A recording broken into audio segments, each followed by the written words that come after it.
I'm Mark Creager, President of the American Heart Association, and I'm with Donald Lloyd Jones from Northwestern University and Sid Smith from the University of North Carolina.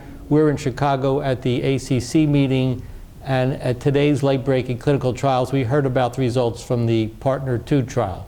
And PARTNERS 2 compared transcatheter aortic valve replacement with surgical aortic valve replacement using a second-generation SAPIEN valve. And in this trial, the patients who underwent TAVR either had it through a transfemoral approach or a transapical approach. It was a very interesting trial. It involved intermediate risk patients. They had SDS scores between 4 and 8, and they had relatively high frailty scores as well. Don, your insights into the study. Yeah, I think this is a very important study for clinical practice. You know, as a general cardiologist, as you mentioned, we've known about the results from PARTNER 1, where our high-risk patients or patients who couldn't undergo surgery clearly had better outcomes with TAVR approach compared with surgical approach. This kind of stretches it down now into a more intermediate risk group, 4 to 8%, although, as you pointed out, these patients were 82 and were frail. So, you know, they're not the robust kind of patients that I think we continue to wonder about, and it sounds like there will be more trials coming on that. But what we did see was that this was a non-inferiority trial. They met their non-inferiority endpoint. In fact, there was a trend towards benefit from TAVR compared with surgical valve replacement in these patients.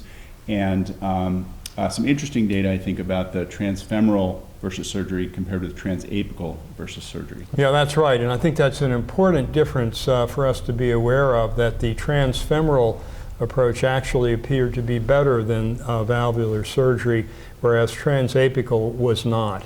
And so we have a much clearer definition of these two percutaneous approaches and which might be better. And clearly it's transfemoral. The other thing in comparison with surgery, which impressed me, was the lower incidence of atrial fibrillation seen with a percutaneous TAVR approach compared to surgery, although there was more bleeding. From my standpoint, I think I'd prefer to not have the atrial fibrillation long-term to contend with, and maybe put up a little bleeding, but again, that's going to be a patient-related preference.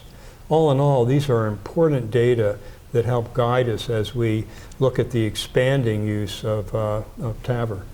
So one difference between the two groups was in those individuals undergoing TAVR, there were a larger incidence of paravalvular leaks. That's right. So actually 8% of the individuals who had TAVR experienced paravalvular leaks. When they were mild, it turned out there was no difference in mortality outcomes over the 2 years of the trial compared with people with no paravalvular leak. But if it was moderate or severe, they actually saw a significant difference in mortality.